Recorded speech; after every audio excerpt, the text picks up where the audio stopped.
ചോറ്റാനിക്കരയമ്മേ ജഗദംബികേ ആദിപരാശക്തി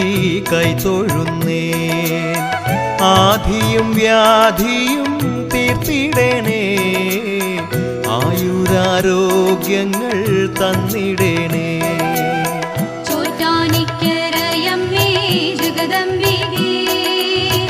ആദിപരാശക്തി കൈതൊഴുന്നേ ആധിയും വ്യാധിയും തീർത്തിടേണേ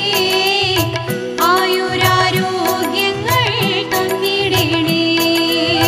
പാർവതി ദേവി ശ്രീഭദ്രയായി ചോറ്റാനിക്കരയിലവതരിച്ചു ആദിപരാശക്തി ചൈതന്യമായി അഖിലാണ്ടമാകെ നിറഞ്ഞു ദേവി